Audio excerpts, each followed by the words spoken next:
Righty, let's do this, everybody. Good morning, good morning, good morning, good morning, good morning.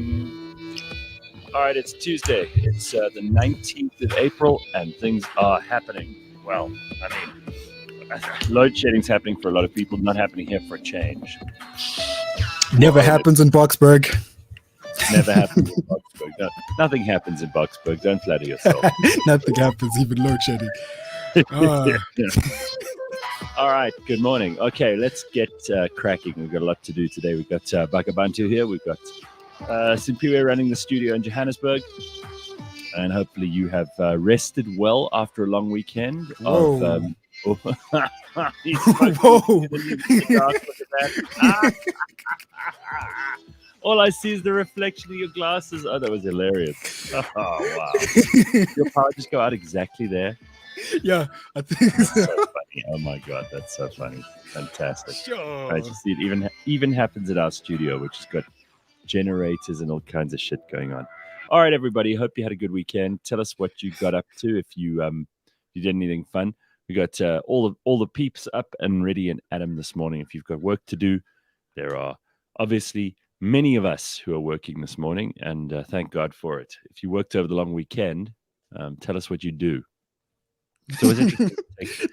Tell us what you do so we cannot do it. So we can find do that. Right, so we can stay away from that job. So Sanele says the only thing that does happen in Boxburg is incest. It's called love, Sanele. It's called brotherly and sisterly love. Yeah. Fila and what would daughter be? What is a daughter in Latin? Because philo is brother. So So if you talk about something like philo, God, no, what is it? No. Delphi is ancient Greek for brother. That's where Philadelphia comes from, love of the brother. The more you know. So Philadelphia actually means real incest. I mean, it obviously means brotherly love in a sense that isn't about the actual brother, but that's it. But philo is to love, and then Delphi is brother. Okay, anyway. Let's get on with it. We've got more important things to discuss than incest this morning. We'd like to hear what everybody's up to.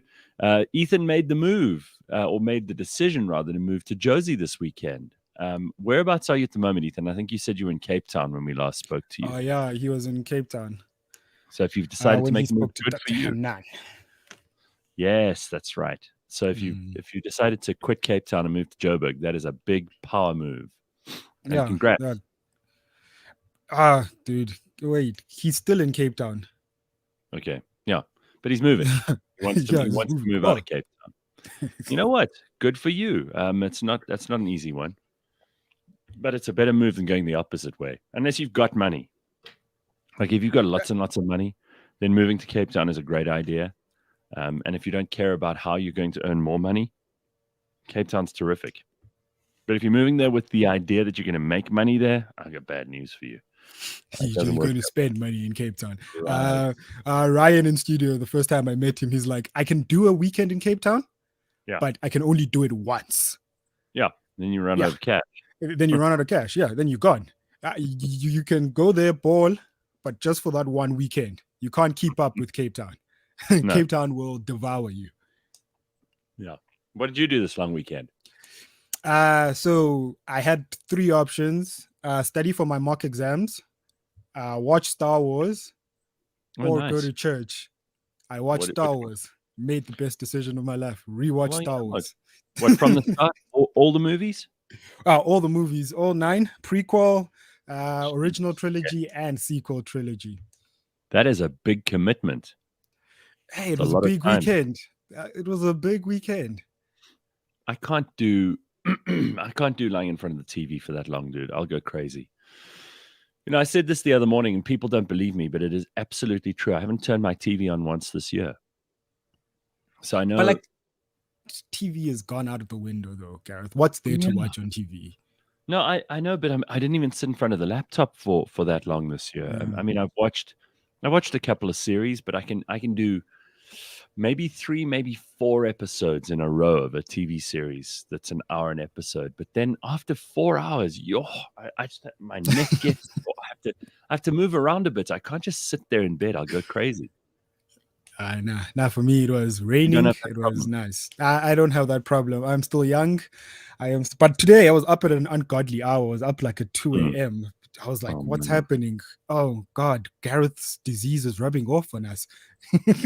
No. Well, thank God. I did get to spend a lot of this weekend being lazy, though. It was busy. It was a busy weekend. I'll explain what I got up to in a minute. But a lot of it was spent, kind of just chilling under a blanket. This weather was not conducive to being outside during the daytime. So it was actually really nice to have the excuse to actually sit there under the blanket. And I know people complain and when the weather's bad, then we don't want to do anything. But do you really want to complain about that? Isn't it a great excuse for you to actually be the lazy slob that you really want to be? Yeah, between not going out anymore being a thing and the weather, it was just a great weekend to be indoors. Well, okay, here's what I did.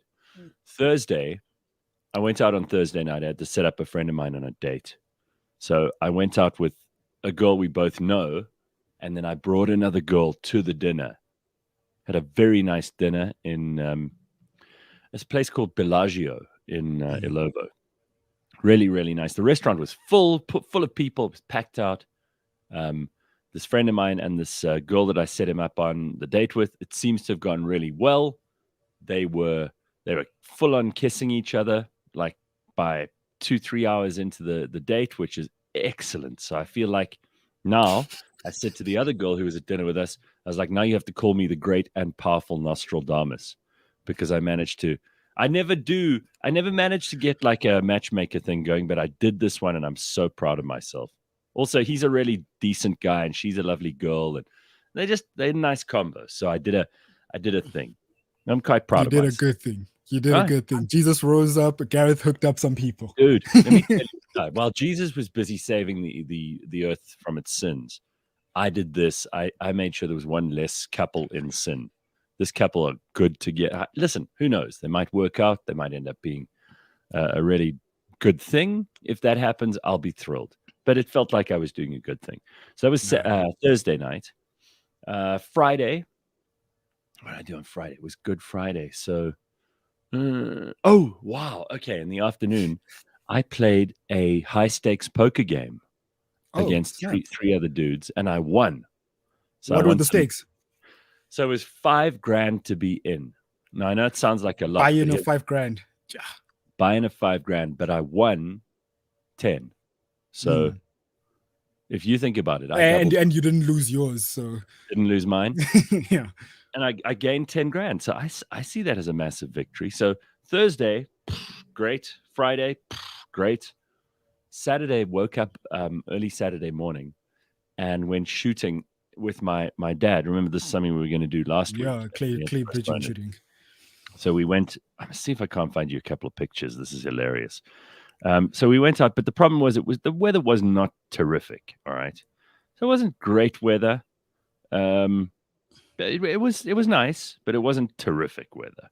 It got better there towards Sunday on my side. Then it just rained yesterday. Yeah, late. Yeah, but it started off okay, and we thought we might have escaped. And this place is it's about an hour's, maybe 40-minute drive. So I ended up there, tested out my dad's new shotgun, which was the whole reason we were going. But we also got to do some fun shooting, which I must tell you is still it's still one of the best things to do. But you couldn't do a more English day than this. I mean, the rain coming down, everybody looking miserable. This muggy, cloudy weather all over the place. It was good fun. Felt like you were back in the old country. Well, not my old country.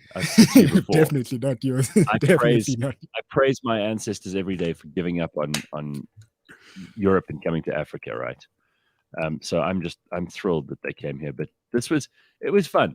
So we shot clays, but I must tell you, our shooting was shocking. Hey, good God, everybody was crap. I blame everybody was bad. The scores were just so awful, and you have to keep score because that's also how you know how many shots you've fired. You know how many shells you used up, because you've got to pay for everything that you use. So you shoot the guns, and then you kind of count either crosses or zeros. A cross means you've scored. A 0 means you haven't Yeah. on the score sheet. And it was really bad. Everybody did very poorly. And it was the wind, mainly the, the rain wasn't pleasant. By the end, let's blame everything except the guy holding the gun. Yeah, look, there's a lot of that because we're also out of practice, and I don't go every year. Like I know people who go and shoot every single year. They cannot get enough. We were taken on a hunting trip back at school. We had something called Landdienst. What was it called? Land service. I think that's the direct translation. Yeah, so we were taken shooting. We're shooting buck. Traumatic. I don't know how. I felt very boer. I felt very white for that moment. I was like, nah, I can't be doing this. And like, the white kids were there. Where did you go to school again? I went to school in Kradok. Right. Because now people are listening to this going, what, did you go with the Avia beer to school? Where were you at school? No. Proper Afrikaans school. Kradok. In the Karoo, there's nothing besides buck and grass and biltong as far as the eye could see. Biltong. Yeah, that's nice. That was terrible. But you did this stuff and you actually had to kill the animals? Yeah, we actually, it was a friend's farm. So we were just there, like just having a jaw for the entire weekend. It was pretty fun. Well, I mean, listen, that's at least you learnt about guns, because so many people grow up in the world and they don't know anything about guns, and then they're scared of them, which is never a good thing, because as I've said before on the show, guns are not the problem, people are the problem. There are good people and bad people, and in the hands of the right people, you want those people having guns, right?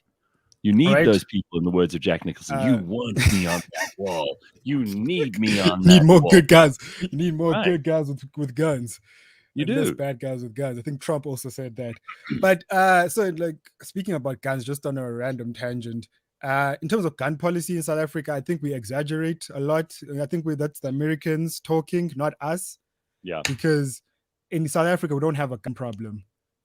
Like, except for that one time Oscar did the bad thing. We do have a crime problem, but we don't. Yeah, we have a crime problem. We have an illegal gun problem, which is also a crime.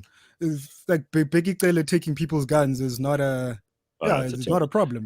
Because the one person you don't want having guns is Becky Taylor. He's he's not the. So here are some pictures. Okay, so here's all of us lined up after one of the shoots. We took my little nephews as well, who loved it, but obviously they're too small to hold a gun. So it'll be at least another 5 or 6 years before they get to shoot. But here, look at this mud.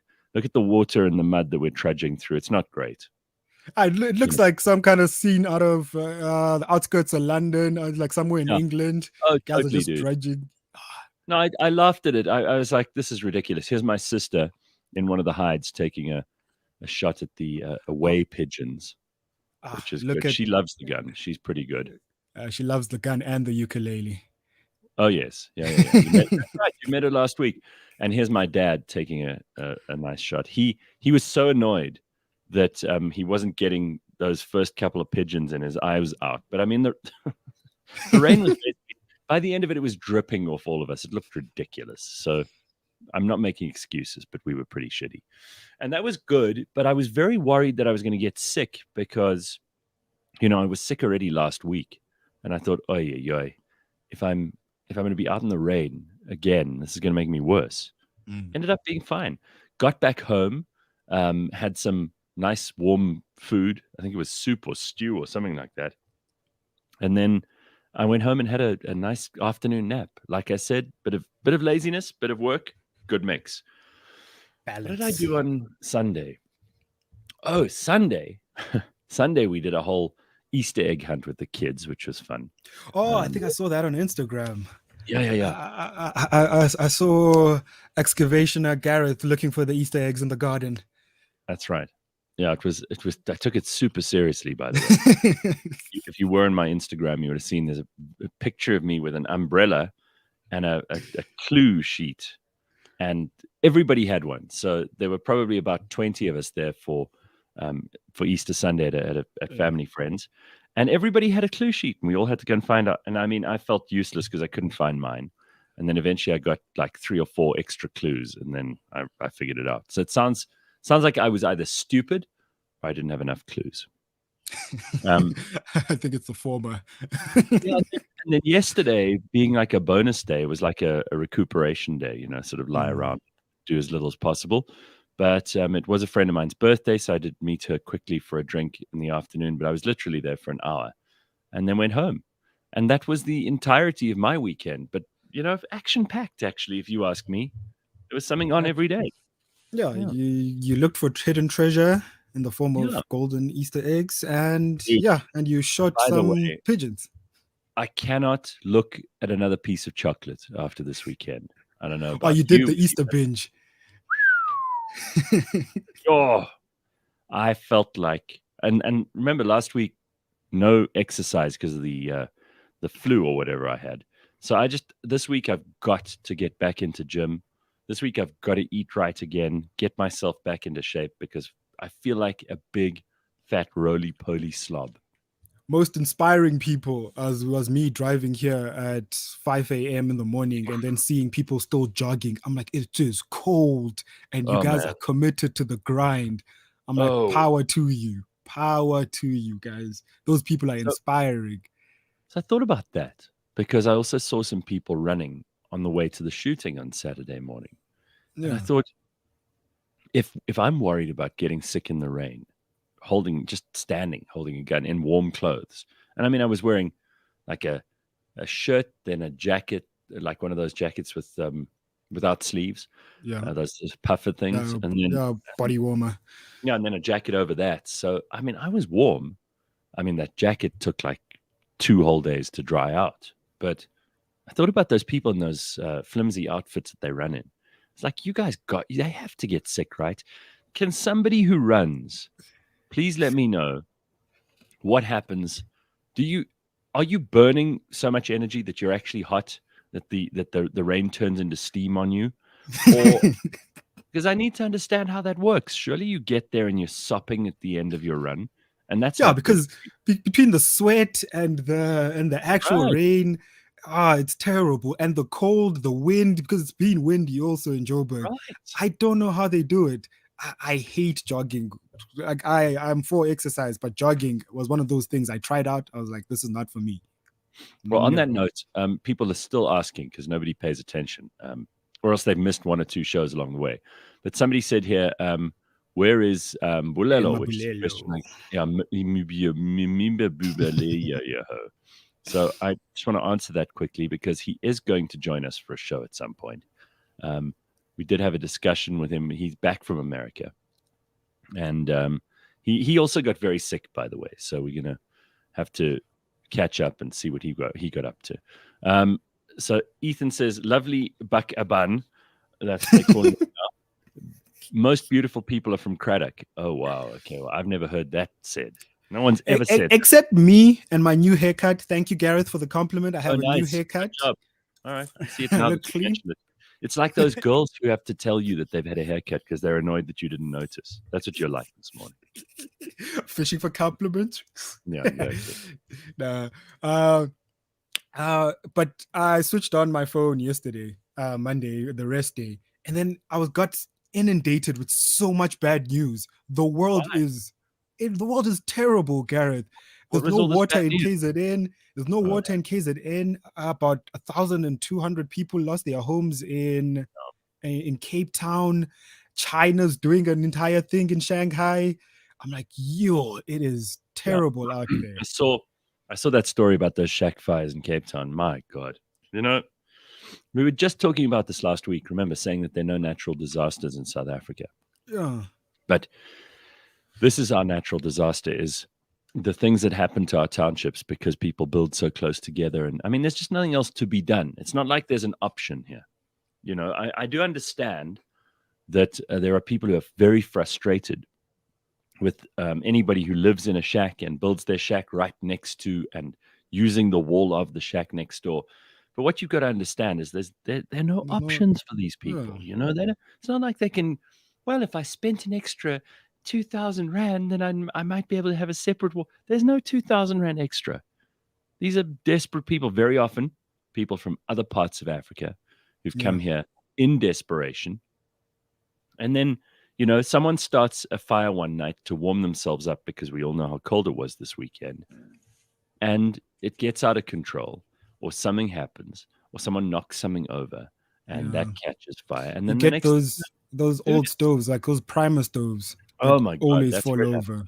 Yeah. And the paraffin in those primer stoves is also part of the problem, because then that all catches fire. And then fabric, blankets, all the stuff that clothes, whatever people have.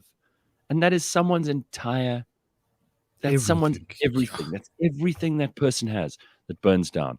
And, the expression, it spreads like a wildfire. I mean, that's exactly what happens. And before you know it, like 50 people's houses have burnt down. So I know it's very easy for people to criticize from the outside, but I just think we have to spare a thought for these people. Also, all those many thousands of people all over KZN who've been without water, because this is the thing that happens when there's a flood that nobody thinks about. It's not just, whatever's got washed away, and the dampness and the wetness, and the fact that all your stuff is underwater and there's mud everywhere. It's also the fact that because the pipes and all of this footage that's coming out of KZN is just so interesting, because as horrific as it is, and it really is, it's also amazing to see how many pipes there are underground all over the place. Like right now, under your house and under the street in front of your house, there are a ton of pipes. There's sewerage, there's internet, there's telephone cables, there's electricity, there's irrigation, there's all kinds of stuff. And what happens when that stuff washes away, or it breaks underwater, underground, because the ground is actually washed away. Yeah. All of that stuff is gone. So these people in parts of the South Coast, North Coast, Durban itself, I've heard it's really bad in places like Westville and Umlazi and so on. There's no sewage, no electricity, there's no internet, there's no telephones, there's no nothing. Everything's gone. It's gone. And our president did come through with relief funds and all these things. Also 10,000 soldiers or something like that. I laughed. I don't know if you watched the news. I don't know if you watched the news over the weekend, because the first thing people said, and I know you're probably going to say this too, is don't give us R1 billion in like relief fund, because we know what's going to happen. You're going to steal it. So they actually had organizations. I saw Buckie come up on TV, and he was like, yeah, the biggest problem here is that nobody trusts government. This was early on Saturday morning, I think, while I was getting ready to go and shoot. I saw Stephen Grootes. It was on Newsroom Africa. Stephen Grootes interviewing Buckie, and he's saying to him, saying, Mr. Shilowa, why do you think it is that South Africans have such low trust in government? Why? No, you tell us why you asked that question, Stephen. Like, why do you think it is? I think everyone can answer that question. I saw UJ was raising money. I think they raised 120K currently, right? Just from the donation from the VC and the chairman of the UJ council or whatnot. But they're also planning to raise about 1 million, and they're not giving it to government. They're like, we know gift of the givers. We can trust that organization. We're not giving it to government. We're not going to give it to the government to disperse. Yeah. Well, and then Cyril was on the TV yesterday telling people, this is no room for corruption. I'm like, hey guys, Cyril, why are you telling us? Just sit down with your cabinet and talk to them and be like, guys, just let this one go. Don't tell the ordinary South Africans we're okay about this. We know what happens. We've already come to accept it. You're the only one who hasn't accepted it. Yeah, just tell your guys. There are some fun and interesting comments here about running in the rain. So Sanela says, I love running in the rain. And yep, just about right, Buckies. You're practically overheating all that. So I think what was being said there is that when people run in the rain, and they're calling you Buckies, by the way. Some people, I love the way people come up with a nickname for everybody on the show immediately. Dude 69, early morning running is for skinny people. Where are they running to? What are they running from? And have you seen a fat runner? That's a good point. Running is for thieves. It sounds like one of those. Running is for thieves and murderers. Where are you running from? Right. Only the devil runs away when no one's chasing them. Let's elect Gift of the Givers to run our country already, says somebody. Now, you know what? I mean, they're very good NGO, and they do distribute funds, and they do help people in need. And I'll tell you what, they've done an excellent, excellent job every single time that people have asked them to intervene and to help. And even where people haven't asked, they've just arrived. So, again, I understand that they're also an organization that has their roots in religion, which is amazing, because often people will say, you know, thank God for the government, but I say thank God for NGOs, and especially for religious communities. It's one of the pillars of Islam that you have to help people, to give charity. Yeah. And I think it's also a central tenet of most of the various kinds of Christianity too. Thank goodness for these people. They're doing amazing things. And especially over a weekend. You know, somebody said to me this weekend was really special because Easter, Pesach, and Ramadan all sort of happened at the same time, which is quite special. I don't know if there's a message in that, whether we need to all be coming together, whether there's something, because apparently it hasn't happened in 30 years that the three have interceded and intersected in the way that they have in this weekend. So maybe it's a message to all of the followers of the three great monotheisms that we could do more together. So I think that's quite cool. If you want to take a message out of it, of course you can just pretend it's pure coincidence as well. Well, it is pure coincidence. Yeah. This is a terrible story. A dude 69 says, a house I lived in smelled like a public toilet and more. There was a burst pipe underneath the property. Shit seeping through the floorboards. That is terrible. Woody has a story. Woody says, this weekend, a guy crashed his car in Summerstrand in PE and decided to get butt naked and run in the streets, probably trying to play for insanity when he gets charged. Well, that's a hell of a thing. I mean, if you're going to get butt naked and run through the streets in the rain. That's commitment to the bit. Right. That's commitment to the grind. Like, are we sure he's not crazy? If he is crazy, then obviously that's probably why he crashed. But if he isn't crazy, then that gives him an excuse to have crashed. Sure. Butt naked in the rain, cold weather. SA, nah, dude. Nah, I take that bullet like a champ. I'm taking my car down to the traffic department for that evaluation. Oh, is it today? Yeah, it's today. So they're gonna test if my car is roadworthy. So I might not have a car, guys. But hey, got a nice haircut. You got a great haircut, and it might not be that busy today. I think a lot of people are away. A lot of people have taken this week off. You know, it's the second of four-day weeks this week. Yeah. So if you're not at work this morning, who can blame you? But it looks like everybody's here this morning for the stories. So let's get into the news headlines. Let's see what's happening. The president has sent 10,000 soldiers to KZN for flood relief, to help rebuild infrastructure, to help keep the peace, to help ensure that everything runs as well as possible over there, and obviously also to try and sort out some of the ravaged infrastructure. Apparently 443 lives have been lost already, and some of the troops include plumbers and electricians who are going to help restore power and water. And this is why, you know, you need an army during peacetime as well. And I wonder how good our army is, and I hope it's good. I really do. I don't hold out any. I'm not going to hold my breath, but I do think in the engineering core of our army, we should have some very capable people.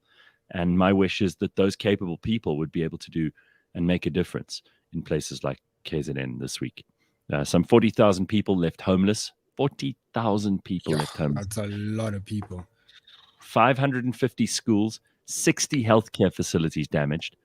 According to government tallies, they've announced an immediate 1 billion in emergency relief. Funerals are being held across Durban, even as grim tales of the catastrophe start to emerge.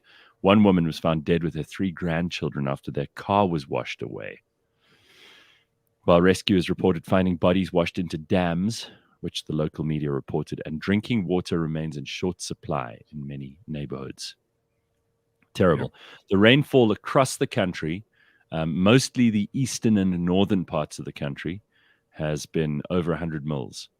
in many of those places. So loads and loads of flooding because of that heavy rainfall. And like the thing we don't talk about is that the rain is stopping the processes of getting like people getting back on their feet, because it's just depressing, man. What's happening in KZN, I can't explain what those people are going through. Imagine like the missing number. Also, people are missing. There's a scramble for shelter. There's no water.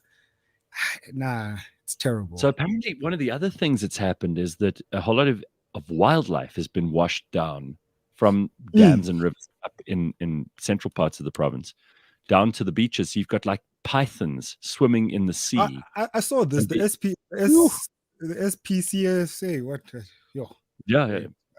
SPCA. Yeah, the SPCA. Yeah. They were out there asking for volunteers, looking for this stuff, looking for snakes, and the scariest was snakes, the cats and the whatnot. I'm like, cats, they'll find their way home. Yeah, sure. But the snakes, imagine like in the beach while you're dealing with a flood, and then there's also a snake, just pythons and all these things just in the water. Oh, it's terrible. Imagine some of these rare things that people have forgotten we even had, like little frogs apparently that were up in watery areas. What would you call them? Marshes and swamps upstream that have been washed out, and now they find themselves down at the beach. So apparently it's quite an ordeal to go down to the beach. You're going to meet a whole lot of things that you don't necessarily want to meet. Some of them alive, some of them dead, some of it very, very sad, some of it just very scary. So do be careful. And this is an interesting point that Ruth raises, and I would say that this is probably, if you've planned a holiday to KwaZulu-Natal and you're hell-bent on going, just think about this, because she says a friend of mine can't understand why holiday goers are flocking to KZN and using up some of the minimal resources left to the province. That's a very good point. You can always postpone your holiday. I also didn't understand why the N3 and people were going down to Durban for the Easters. I'm like, just give the province a break right now. Yeah. Because you don't need entitled tourists. You're entitled Joburg tourists in Durban. We're going to get to this with JJ Cornish in just a moment or two. He's going to be giving us African analysis this morning, but I thought this is something related to that. They've just found a fraudulent document manufacturing plant in Hillbrow. So again, points to the police. And we have every reason to be suspicious of our police and to complain about them. They don't always cover themselves in glory. But every now and then it's worth giving them a little bit of credit, because they do some good work. And the Gauteng Police Commissioner and his team, Lieutenant General Elias Mawela, has to be given some credit here. They, along with residents of Hillbrow, got together and clamped down on crime.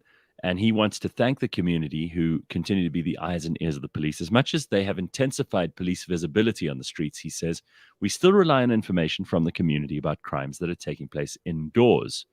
They arrested a whole lot of people, thanks to community members who would not allow crime to be committed under their watch. And they found a whole factory, basically, of fraudulent identity documents, passports, being run from this guy's house in Hillbrow. And the police came and conducted a search, and then they found all of this. They found scores of South African identity documents. They found birth certificates, smart identity cards, passports, bank statements, COVID-19 certificates, work permits, firearm licenses, SASSA cards, bank cards, and all kinds of other essential documents. The suspect, a Zimbabwean national, was arrested immediately and is being charged with fraud. There is a possibility of more charges being added. In an unrelated incident, police arrested more than 800 suspects during an operation called Okai Mulao on Wednesday and Thursday. So there's things happening all over the country at the moment. Yeah, like the fact that guy is Zimbabwean doesn't help the whole Operation Dudula thing. It really doesn't help. But the scariest thing about that was the gun licenses. Yeah, guys, people having fraudulent gun licenses, even fraudulent gun licenses, fraudulent licenses. That's a danger. In SASSA card, you're defrauding the government that's already defrauding its people, and you're just helping imagine getting a fraudulent SASA card, and you let's say you get 5 or 10 of those. That's a lot of money suddenly that's being pulled out of the system by people who aren't entitled to it. So you can understand people being upset about these things. Anyway, as you say, not great in order to help us get over the ugly xenophobia that we see everywhere. Yeah. This is making it a whole lot worse. So this is interesting. KwaZulu-Natal Premier Sihle Zikalala said the province's government will be proactive in preventing any corruption as resources are made available to rebuild and recover. Just like Bakh'abantu and I were talking about just now, people are immediately saying, before any of that money has even reached the government that's going to disperse it in KZN, people are already saying, you're just going to steal it. During a media briefing this on is Sunday, this is the same guy who had water delivered to his house personally, but hey, he says it was fake. Of course. So he says, we want to say without any equivocation that all the resources allocated for flood relief and the recovery and rebuilding process will be utilized in line with fiscal rectitude, accountability, transparency, and openness. That's what the Premier of KZN said. That's your news. I mean, I don't know what else to say about that. Maybe there's some other stories that are worth mentioning, but so that's just government saying that they're not going to steal. They're not going to steal. Yeah, they're not going to steal from us. Correct. Thanks, government. One thing what's that thing? You know, when I didn't think about it until you said it. You guys are saying no so many times. You're making me suspicious. Right. Yeah. Right. But we'll imagine if you have to deny so much. We'll take them at their word until we find the first evidence that there's been corruption, and then we just will never believe them again.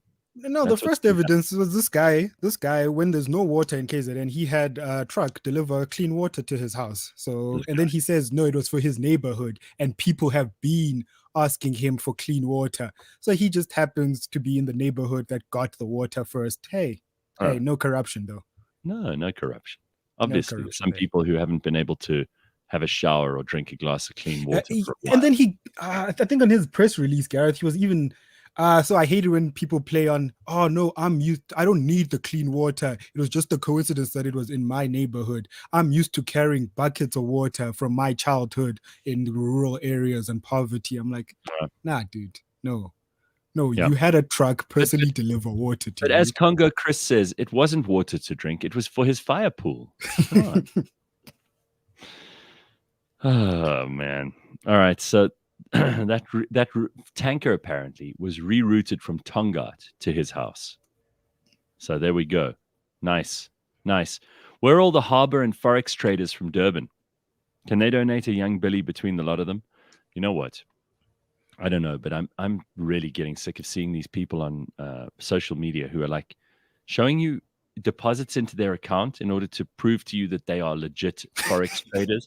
Meanwhile, they're all crooks. And if you follow, you believe any of that, if you are falling for any of these people who are trying to get your money on social media by showing you all these deposits into their account, you're an idiot. You can screenshot and make up pretty much anything these days on social media. Don't believe everything you see. This is a fun story. Brazilian President Jair Bolsonaro. Did you know what this is about? Yeah, I put this one up. It killed me. We thought. Can you read it? Sorry. People are demanding answers after a revelation that Brazil's armed forces had splashed out on tens of thousands of Viagra pills. We must understand why the Bolsonaro administration is spending public money on buying huge quantities of Viagra, said lawmaker Elias Vaz.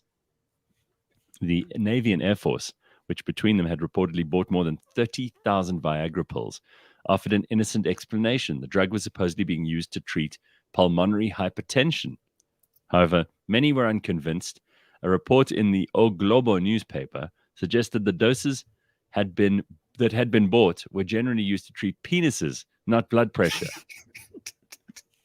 How do you feel knowing that we've even been paying for Viagra for the armed forces? Brazilian singer Zelia Duncan asked hundreds of thousands of Twitter followers. I feel impotent, one replied.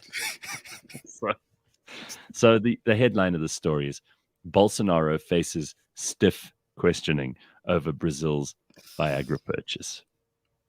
As someone who suffers from hypertension, my doctor has never Not really. suggested Viagra. I know I actually do suffer from hypertension. Really? I got diagnosed 2016, age of 20, guys. Yeah, 5 years now. Okay. But And yeah, then but I've never been suggested to Viagra. No one has even talked to about Viagra to me. So this is revelation to me. I don't know what the But yeah, excuse could be. How are they going to get out of this one? This is very embarrassing. Very I stupid. don't know. Like, oh, you think our government is bad? At least, okay, but our government was caught. Like, what? Didn't they pay off a minister using meat that one time?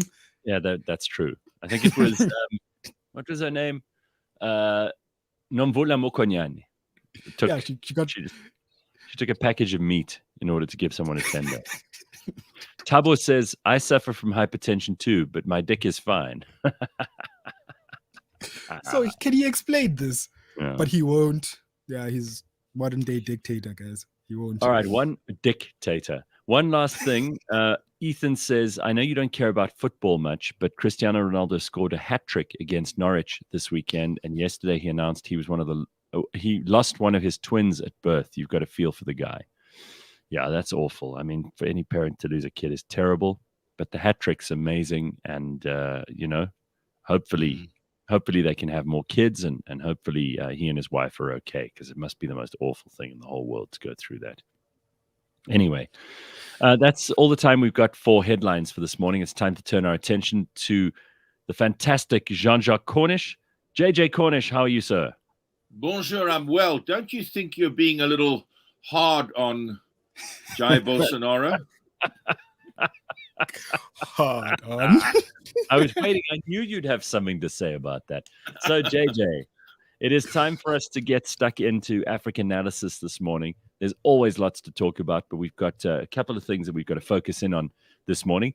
The African Analysis Report is brought to you by the Johannesburg Business School, looking at what is happening around the African continent.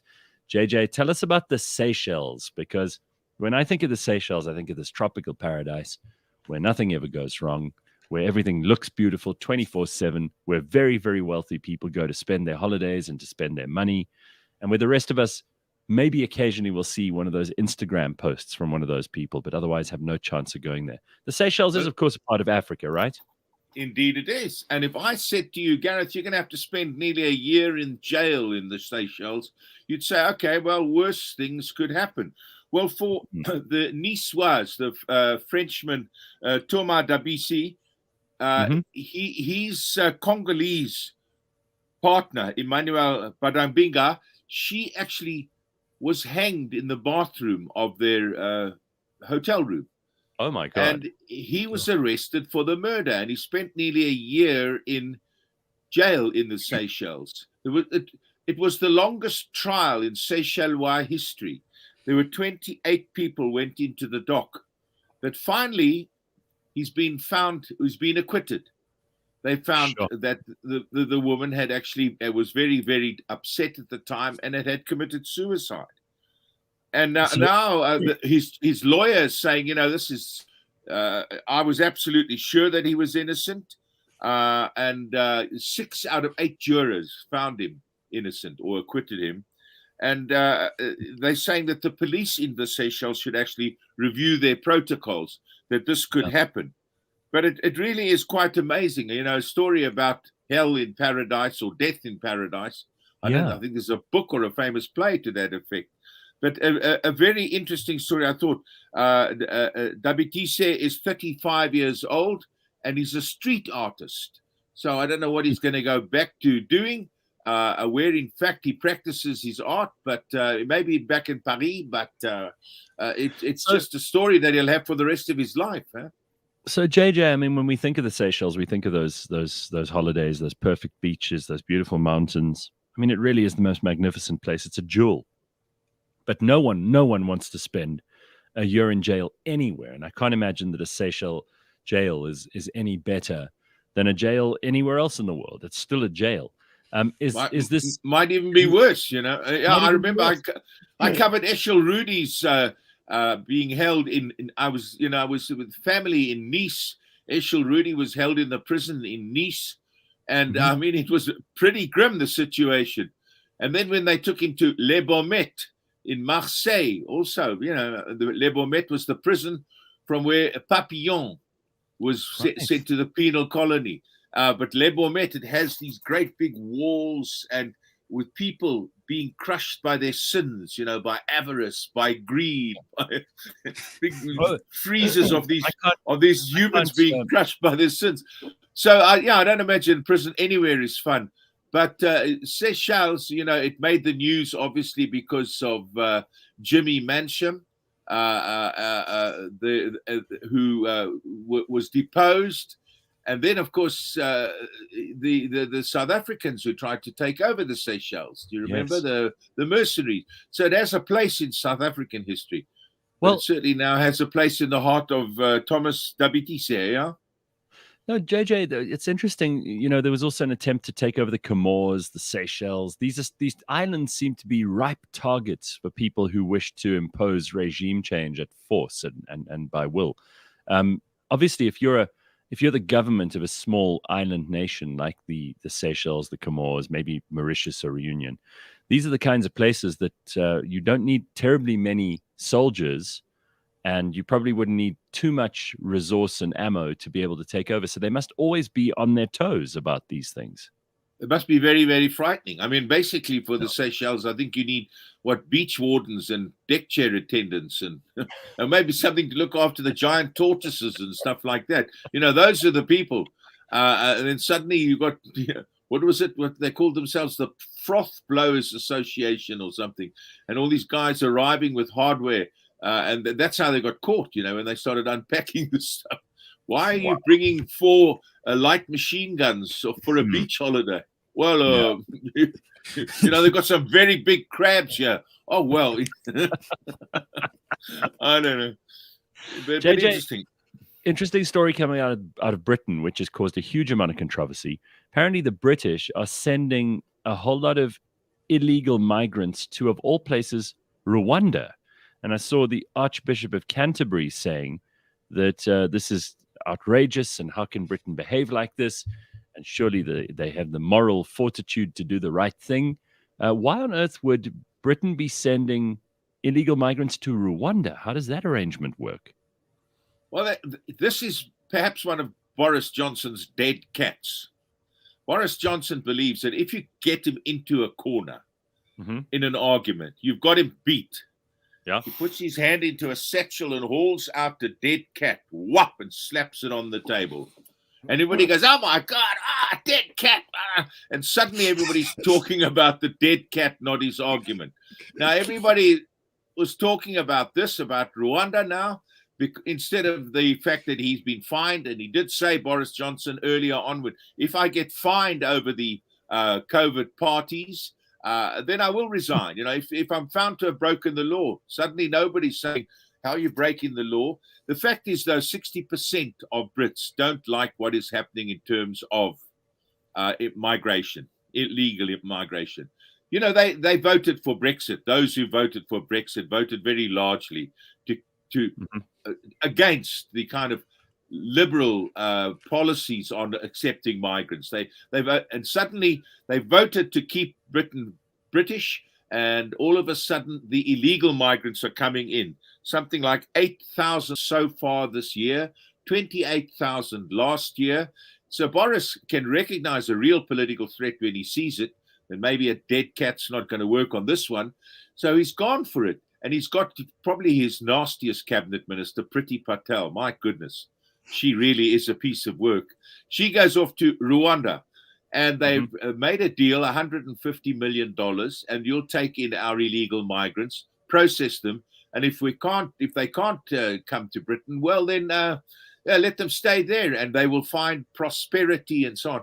Well, it seems that Paul Kagame, he's already taken in something like 170,000 migrants from other places, and he does it for the money. But the interesting thing, if you like a little irony, how about this? Less than a year ago, Britain's ambassador to the United Nations said in the Security Council, we need an urgent investigation into the extrajudicial killings, the disappearances, the torture, and the deaths in custody of people in Rwanda.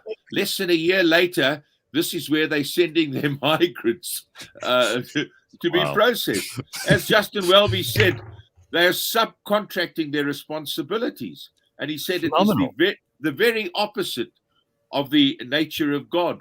So, and the Archbishop of York, the second highest Anglican cleric, also criticized it. But now we have Priti Patel saying, well, basically, none of your bloody business, mate. Right. Well, I mean, do you think that the long-term goal here is to make illegal immigrants think twice about going to Britain, because you might actually, luck of the dice, you might end up in Rwanda? Well, this is what Australia did when they sent off illegal migrants to Papua New Guinea. And, they've tried to export their migration problem, and it's costing them enormously. It's reckoned that it's going to cost something like 600,000 rand for every one of these migrants that they have to keep, they send to Rwanda and maintain there and pay for. So it's going to be hugely, hugely costly. It's immoral. It's cruel. And it's hugely, it's exploitative, Yeah, I don't know if this is the best possible way to solve the problem, but I suppose illegal immigration is such a big issue to the average Brit, and those are the people who are going to vote. And Boris doesn't care about, it's a lot like our politicians. They're not particularly interested in illegal immigrants because they're not going to vote for them. Well, exactly, and well, certainly, but it's and Boris, of course, is. Said, well, our compassion is unmeasured, but it's not, but we cannot take everybody. He had some good line on that. Boris normally does have, but it really is. It's certainly an immoral thing, and it was done at the Easter weekend. When everything is closed down. I think when Britain wakes up and gives up chocolate, as you're about to do, you're going to get more and more and more. There are some members within the Tory party opposed to it, certainly opposition, and thousands, literally thousands of human rights watchdogs and NGOs are complaining. I can't see them doing this. They're supposed to be sending the first of them within weeks. Well, let's see, Priti, how far you get. All right, turning our attention back to Russia, which is something that's unavoidable at the moment. They're expanding their military clout in Africa. No doubt, obviously, they've seen an opportunity. People like doing things here in Africa while other big things are going on in the world, because it takes a lot to get the world to focus on our continent. And it seems whenever there's an excuse to distract people, look over here, don't look over here, while we're doing something completely different. What are they doing now? They're expanding their military clout into our continent with this very shady group. What are they called? The Wagner mercenary group. Wagner Group. And, basically they've got Wagner mercenaries in Central African Republic, Sudan, in Mozambique, and in Mali. Now, this lack of accountability, no track record for human rights violations, that is exactly the sort of people they've got in there now. And the Africans are quite happy to have a world power support them without any preconditions on democratic principles or respect for human rights. We had the Chinese support for Zimbabwe. And China quite unashamedly says, yes, we're offering support. We don't make it conditional on what you're doing in terms of fiscal discipline, human rights, anything like that. We're offering you support. And it seems to be working for Russia. Their first Russia-Africa summit in 2019, they had 43 African presidents attending that one. Between 2015 and 2019, Russia signed no fewer than 19 military collaboration agreements with African governments. So this is what Africa wants, what Russia wants with Africa. And one of the things they want, and it's the same as the Chinese, is they want African votes at the United Nations. And, there's 54 of them. It's quite a block. So it's very interesting to see what Russia is doing. And if they can flex their muscle more and more. And they, of course, Russia's involved in Libya. I don't know if they have Wagner mercenaries there, but Russia is involved in Libya too, which is probably the least stable country on the continent. So who is this Wagner Group? They sound very interesting. Why do we not know so much about them? Well, we're learning more and more and more. And I don't know, I think there was a Wagner who was the guy who formed them, but they get Russian support. Now, they maintain, it's certainly in the case of Mali and in Mozambique, that they're doing training, not that they have mercenary boots on the ground, but they don't pretend anything else but that in Central African Republic and Sudan. So they are there with the blessing of the Russian government. Well, we've also got to ask why it is that so many African countries will just give a block vote to Russia, because those are our leaders and we've got to be responsible for them. We can't always cry victim and say, oh, well, Russia's abusing us. But, if we had any backbone, we would still be saying no to them. So there's something that we could perhaps find in the mirror rather than just trying to make this about Vladimir Putin, who we know is a bad actor. Anyway, JJ, always good to see you. Thank you very much for your bit this morning. It's useful information that we'd love to get and information that we won't get from anyone else. JJ Cornish, the African Analysis Report, which is brought to you by the Johannesburg Business School. We'll see you again in a few days' time. Looking forward to it. Thanks, JJ. There's JJ Cornish, and that is your first hour of this morning's show. We got lots more coming to you, including Collectomania, which we're getting to this morning. I'm very excited about. That's coming up in the next hour. Don't go anywhere. CliffCentral.com.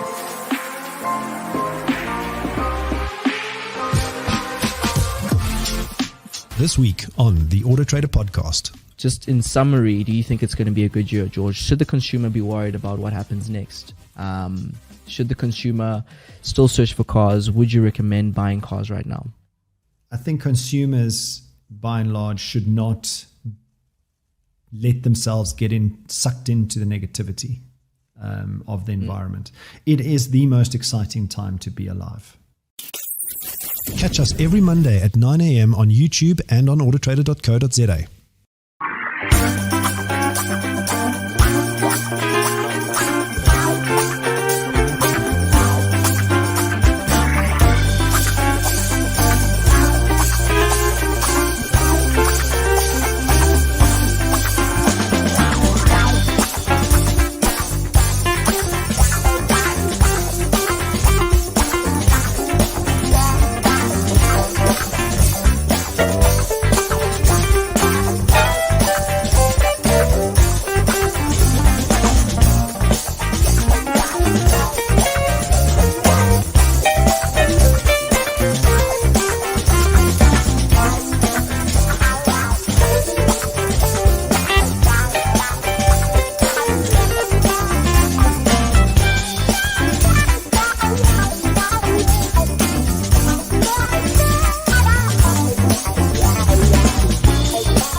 There is only one place on Cliff Central for 80s movie recommendations, obscure 80s references, 80s crushes, and it's the only place on Cliff Central with the best 80s songs you forgot how much you loved. That 80s Show, Fridays, 9 a.m. on Cliff Central. People say we're stuck in the 80s, like it's a bad thing. If you're feeling very brave, that 80s show, because, between Barrett and Dorry and Paolo and company, you're going to have a lot of fun. but they do like their cheesy 80s music. Oh my goodness, do they like that? It's all right. You should see it. You've never been around, but you should see Simpiwe and Barrett go head on about how Simpiwe always makes fun of Barrett about his one-hit wonders. Everyone on that 80s show is like a one-hit wonder. Only know one song. Bakh'abantu, you listen to that show, and you'll meet people that they're interviewing people who haven't been interviewed for like 20 years, right? So these people are super excited to be interviewed again because no one's asked them a question for years, and they've been. I mean, listen, some of them are huge stars. I was saying to Barrett the other day, the last time that I heard some of these names was when they were the biggest thing in the world. They were like huge, huge, huge, and now he's talking to them like they're friends. He's got their numbers on. Yeah, and he WhatsApps. He's like, okay, no, I'm WhatsApping Kim Mazel right now. Dude, it's a different world. All right, a couple of cool screenshots people have sent me over the weekend. This was an actual headline on TV. Look at this. Trans inmate impregnates 2 inmates at all women's prison. There's a picture of this trans inmate who doesn't even look like he's really trying to be trans. I mean, he's like, he looks like he's maybe grown his hair a little bit, and that's all. But surely this really does not help the whole trans agenda. If I were a trans person and I were trying to get people to take the whole trans thing seriously, and this happened, I would be protesting outside that prison. I'd be saying, you know what? This person is not trans. They're taking the piss. They're humiliating all of us. Because let's say, for example, you are complaining that, let's say you're advocating on behalf of people who have been arrested illegally. Okay, let's say you're one of those activists who's like, don't put people in prison if they haven't done anything wrong. And then someone gets put in prison because they haven't done anything wrong. You've got to be there protesting, and you've got to stand up for your people. And if someone does do something wrong, you say, oh, well, sorry, not our problem. We're not involved with that person. Why are the trans activists not outside this jail saying, this is not one of us? This person is not one of us. They can't be for real. You cannot possibly be a trans person who then goes ahead and impregnates 2 women at an all-women's prison. We don't take you seriously. You're taking the piss out of the whole trans agenda, surely. I try to take these things seriously. It's like the guy who went from being ranked really 200. Hard, yeah. It's like a guy who went from being ranked 200 and something in swimming, I think, and then he's beating the women in women's competitive swimming. He's breaking all the records and whatnot. Yeah. So it's like stuff like that where you're like, I don't know. You barely try. Also, the bar is set pretty low. I'm not trans, so I don't know what the bar is. I don't know what they feel inside, but they just say, I identify, and then I'm a woman. I don't know. Because that dude is, if he's impregnating people, a man impregnates women. I'm sorry. Someone sent me this screenshot of something on the Ellen DeGeneres show. Is that still going? The Ellen DeGeneres show? Is that still a thing? Didn't Ellen get cancelled for not being nice? Apparently she was like mean backstage. Yeah, I thought she was. I thought she was horrible to her staff, and she's been cancelled. Yeah. But here's a picture from the Ellen show of that actress. She's a famous Michelle something or another. She was in. She's in This Is Us. That's correct. This Is Us.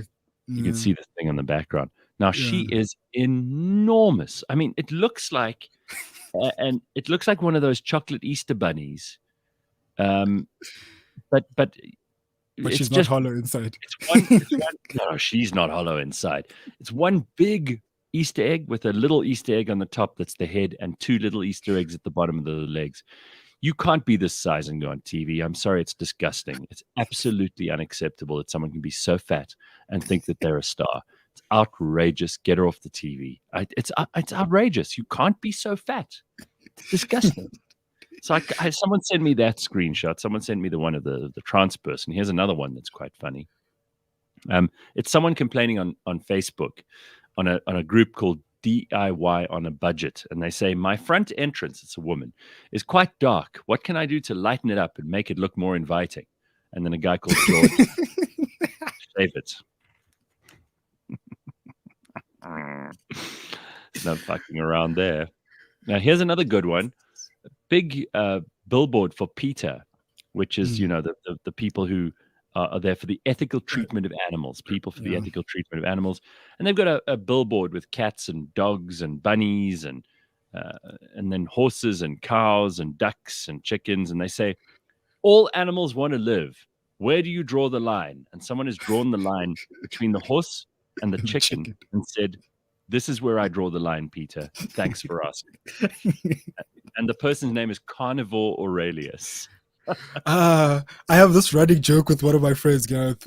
Let's say we entertained the vegans. Like the cultist vegans that don't kill the cow, it has feelings and whatnot. Mm-hmm. Let's let the cows run free because cows don't have a natural predator.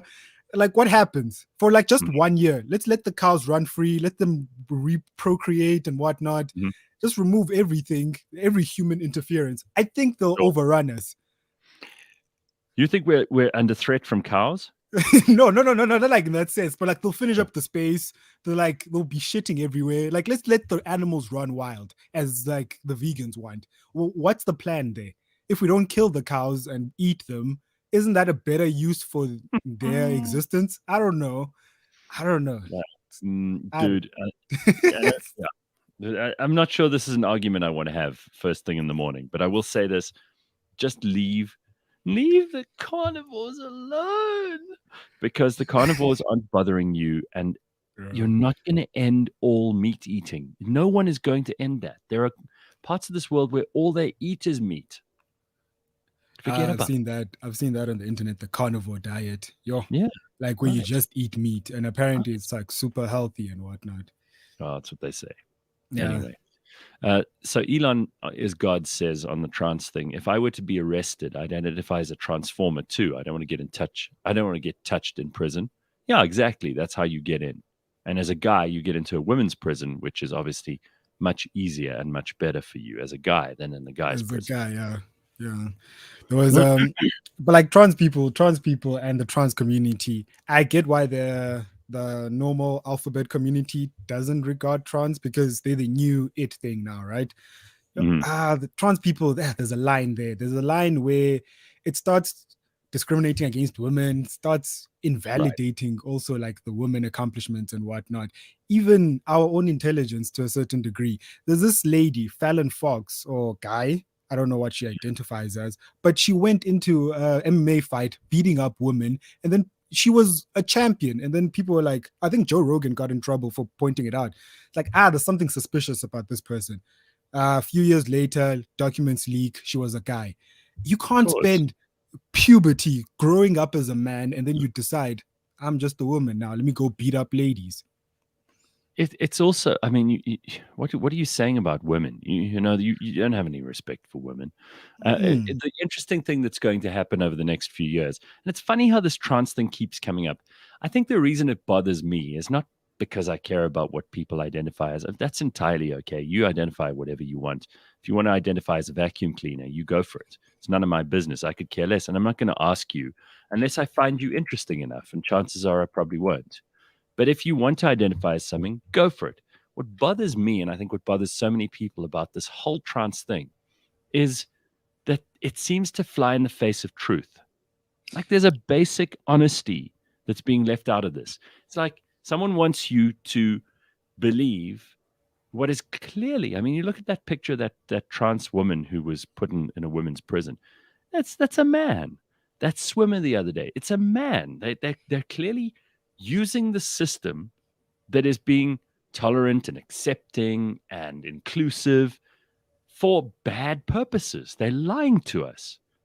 And that's what bothers me, I think. That's what's getting me about the whole thing. That's why I can't just let it go.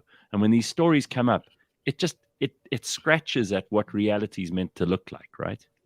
Yeah, and I think the community should also take this to heart, because like this acceptance of everything, like the LGBTQI plus community.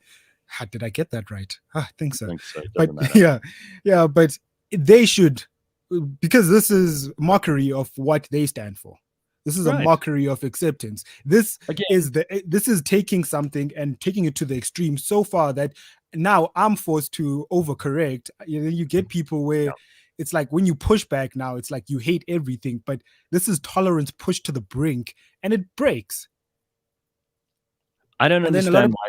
I don't understand why there aren't more people in the LGBTQIA calling community these people out who aren't saying, "Listen, hang on, we're not all morons here. We're actually quite a sensible group. Some of us have fought hard for our rights.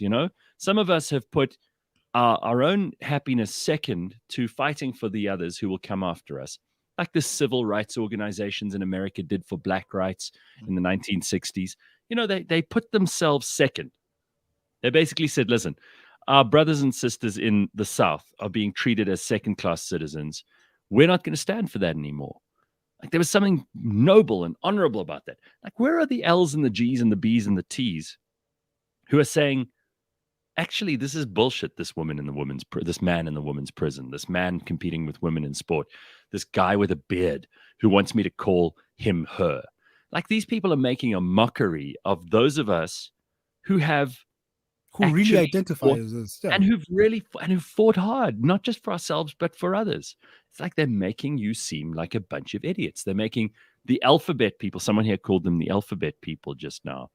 Now, if you were in that alphabet group, let's say you're a lesbian and you're a feminist lesbian who spent your life fighting against, male dominance of certain things in the world, and you feel like you've done some incredible sacrificing in order to get yourself and other lesbians ahead, and you've gone to the meetings, you've gone to the protests, you actually got involved in companies where they had discriminatory policies and all kinds of things. You've made some serious waves. You've made a difference.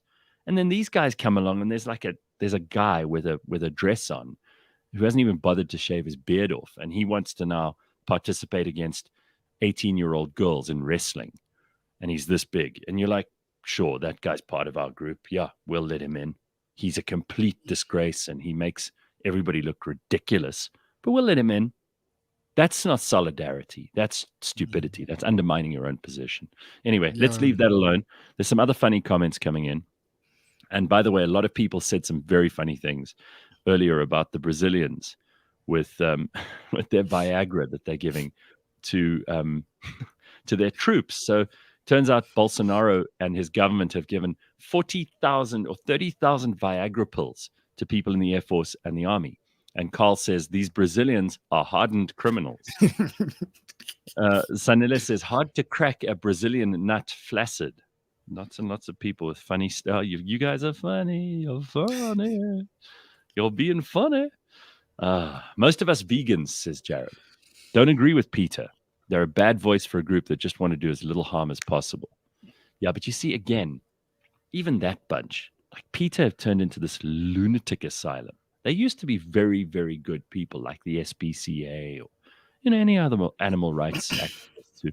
I mean, my sister's an animal rights activist, so I'm sympathetic.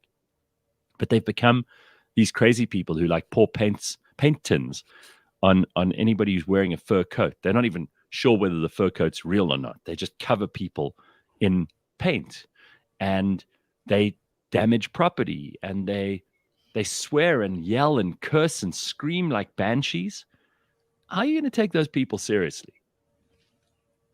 They're again undermining their own position. Exactly. No, there's a certain element where you need to recognize that in order for you to take yourself seriously, you need to take yourself seriously. Like, for someone to take you seriously, you need to take yourself seriously.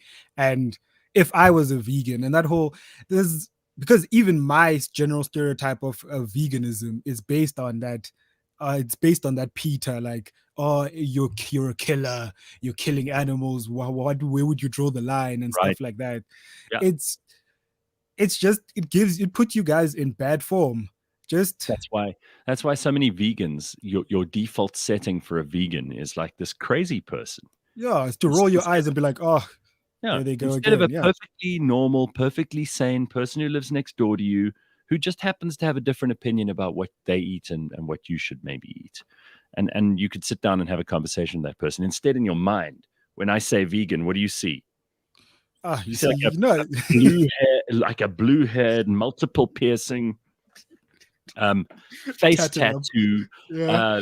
overweight lesbian screaming at you and spitting in your face because you're having a hamburger. That's what you see in your head, and it's just not right. I mean, that's not what most animal activists are.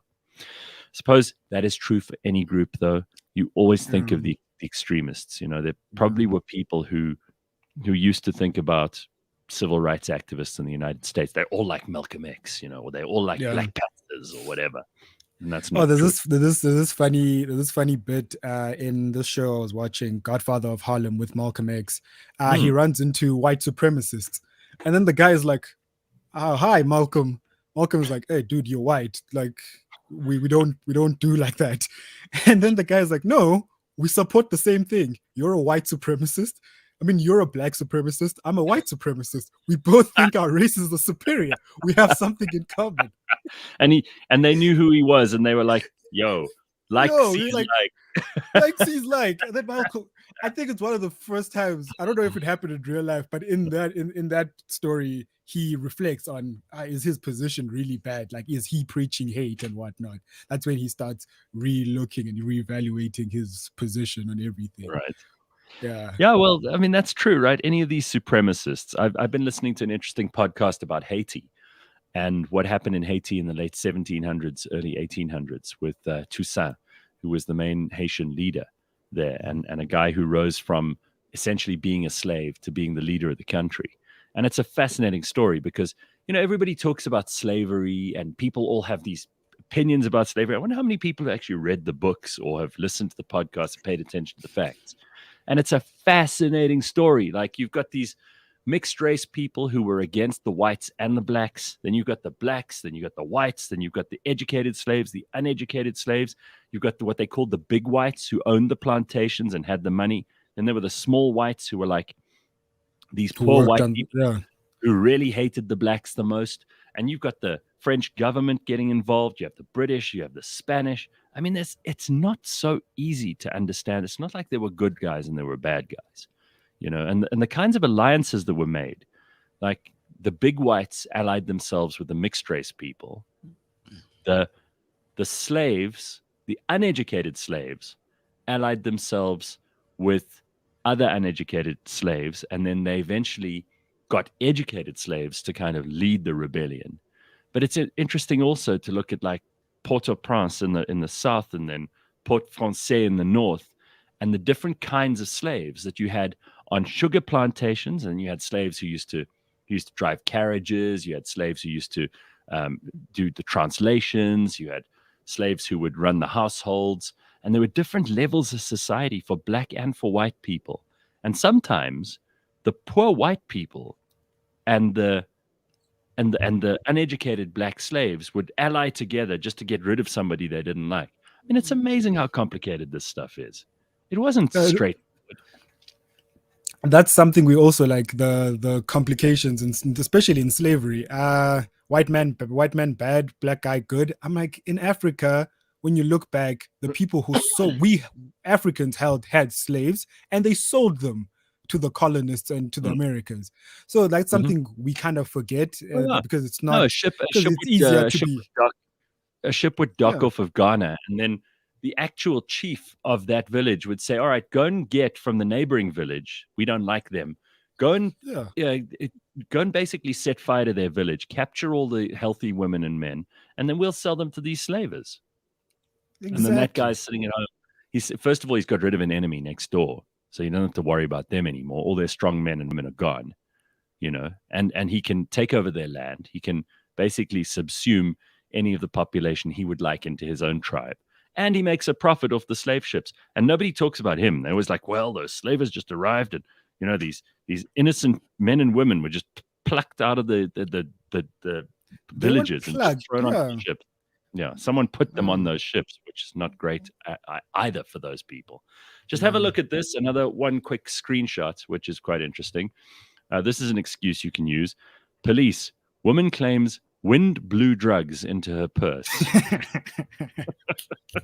I hate it when that happens. Who doesn't hate it when that happens? So if you get arrested with drugs, just claim the wind blew the drugs into your purse. That's it. Inside the purse. Not even like... dude. Yeah. We've got to start a feature on the show of like crazy headlines that people all put on. of them are gonna come out of Florida, Gareth. All of them. If That's you true. Googled Florida man right now, you would find something like that. Oh, I saw this. I hated this. I read this article. This is great. Let me just quickly take you to this one. This is fantastic. Eusebius McKaiser, who's everyone's favorite. No, in fact, he's not. Sorry, I take that back. He's no one's favorite. He still has a gig, though. Apparently, he writes occasionally for Times Live. His story is, and he does this at Easter, okay? If you really, I mean, you have to be, and I used to be one of those people who used to like needling Christians and irritating people who are Muslims and driving Jews crazy because I would say belief in anything is stupid. And I just mentioned earlier how here we have a weekend where Pesach and Ramadan and Easter all fall for the first time in 30 years over the same few days. And what does Eusebius do with his time? He uses this time to write the following article. This is the headline. I was taught God exists. That is a lie. Here's why. He decides to take this opportunity to write on the holiest weekend for all three religions. He decides to take his time to write about how stupid religion is.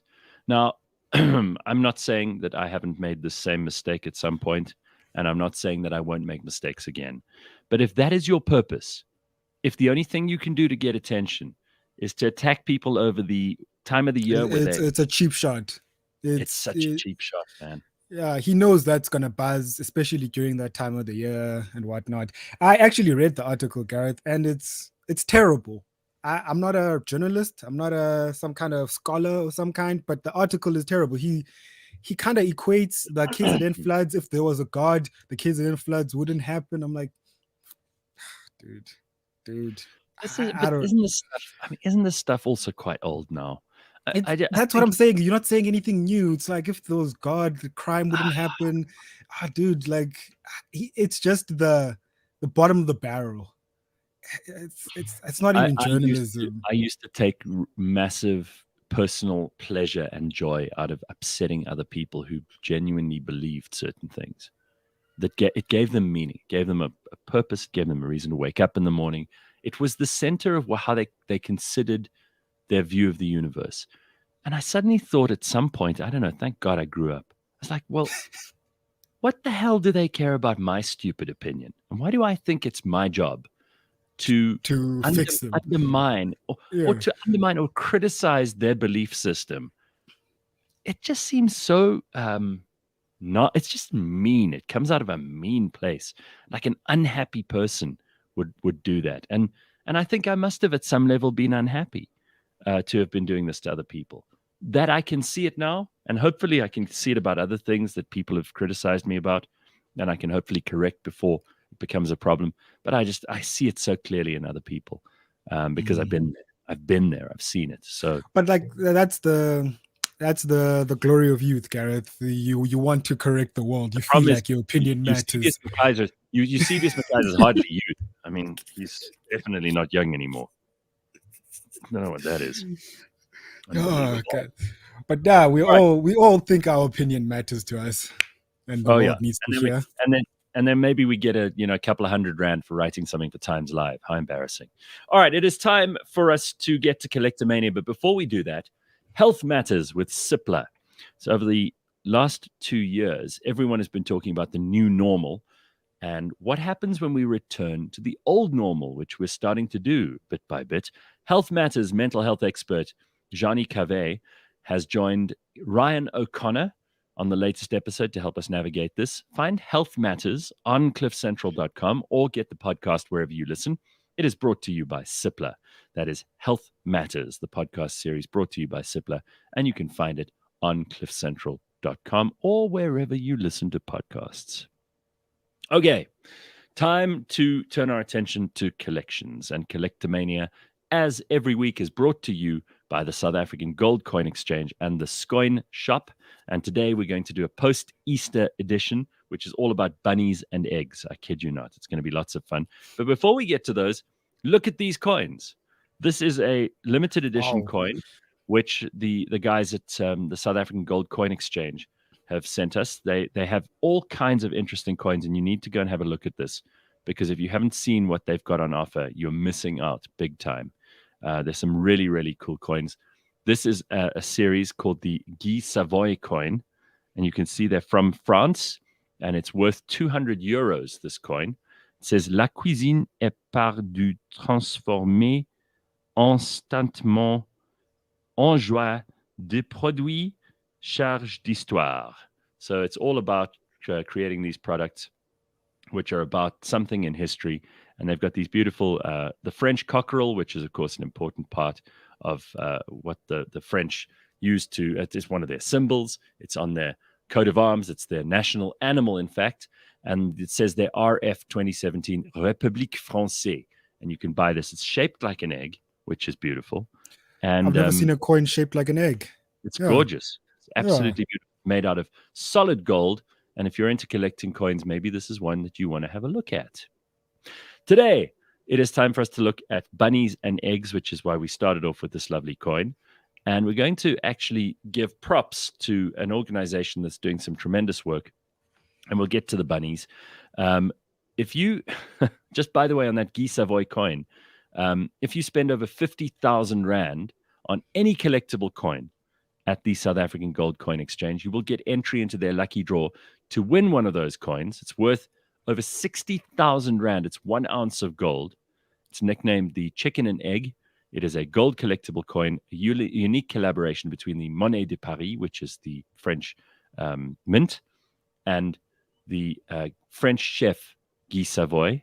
So he has maintained and gained multiple Michelin stars and is famous for serving elegant French cuisine on a fine dining environment.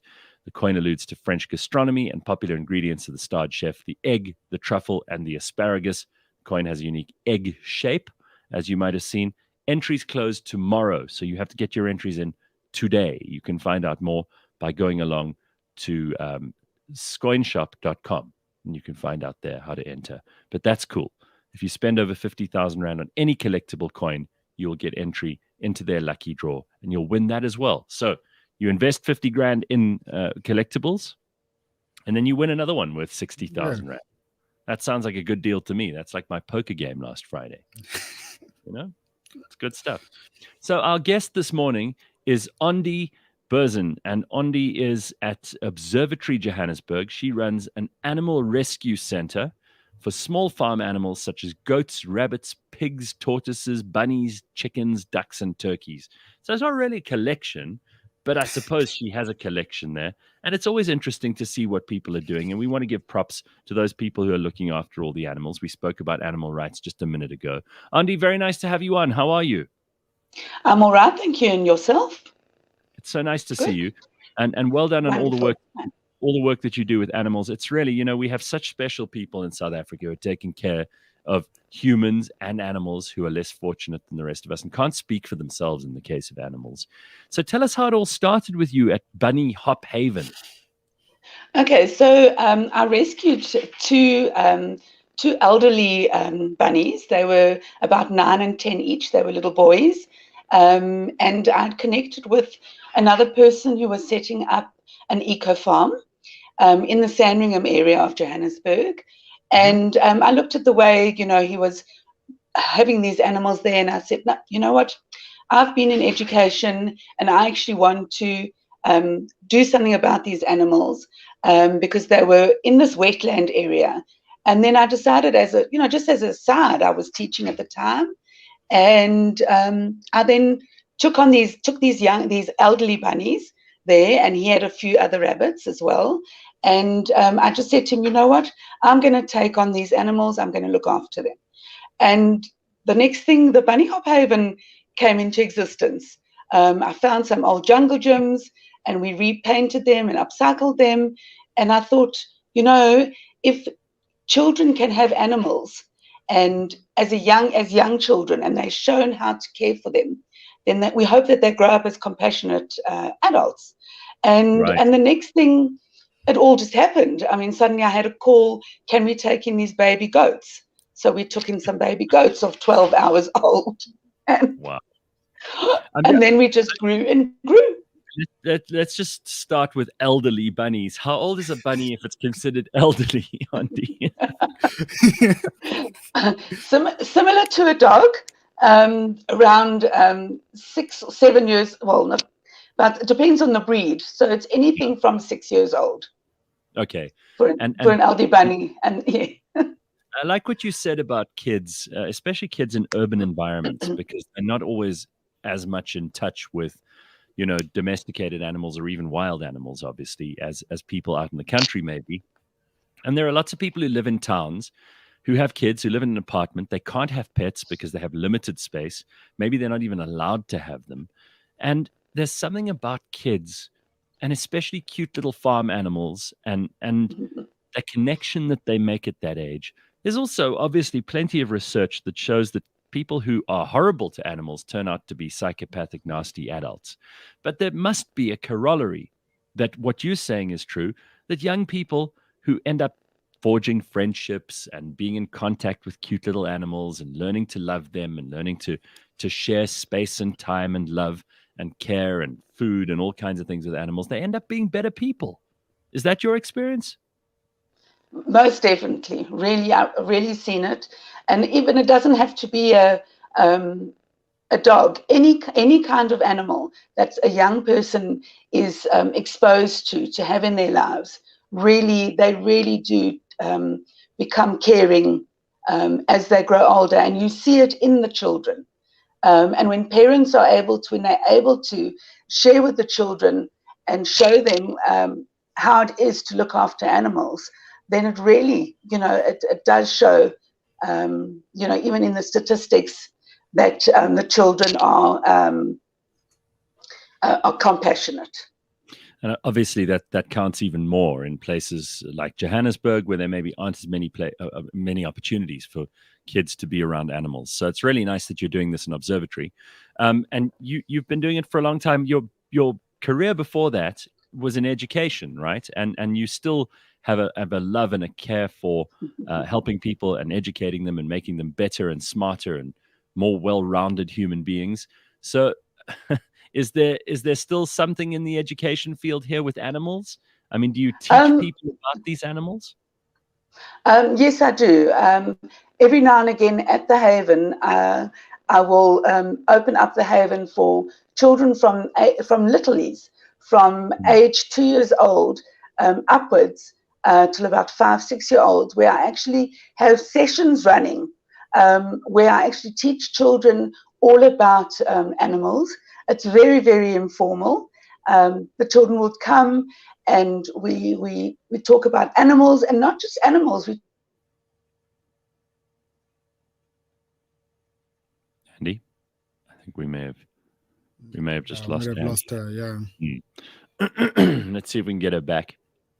Andy Burzen, who is running that. I mean, it's a really sweet thing to do. Do you remember when you were a kid, the first time you got to play with a little fluffy animal, the first time you got to see something that was really, really cute? I mean, you can even see it with kids, with pets, obviously, but all kinds of things. Like, yes, so sweet, and all of this stuff. I mean, half the reason that we like Easter is because it has to do with bunnies. If it was lizards, I don't think anyone would be able to. I made that mistake, Gareth. I named my first cow. It grew up, and then my granddad slaughtered it.